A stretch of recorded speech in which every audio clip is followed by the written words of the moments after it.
l'emploi, donc le chômage, l'insécurité et surtout la fiscalité qui est insupportable pour les ménages depuis tant d'années. On va y revenir. Oui, mais je vais quand même introduire ma réponse. D'accord ?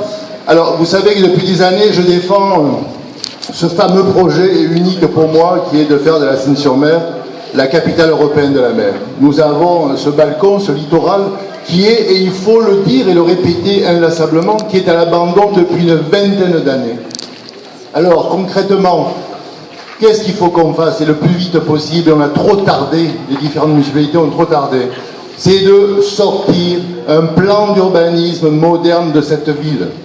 Et avec ce plan d'urbanisme, en ayant choisi de reprendre l'orientation maritime, on pourra y associer de l'industrie, du tourisme, du loisir, simplement de la promenade, de l'élevage, de coquillages ou de dorades.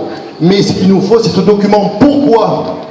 Parce que n'importe quel maire qui n'a pas ce document ne sera jamais crédible auprès d'un gouvernement, auprès de TPM, du département, de la région et de l'Europe. Et surtout, chers amis, auprès d'investisseurs privés. Je suis heureux d'entendre deux de mes contradicteurs ici défendre cette notion d'un projet global. On a trop tardé. Par contre, n'oubliez pas que si on paie tant d'impôts depuis quelques années, depuis plusieurs mandats, c'est parce que, contrairement à ce qu'on pense, on a mis plus de 100 millions d'euros d'argent public sur le chantier naval en délaissant le centre-ville. Arrêtons avec ce type de replâtrage.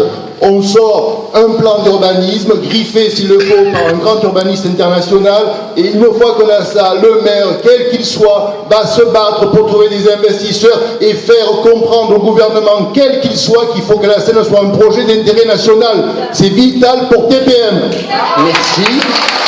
Philippe Vitel.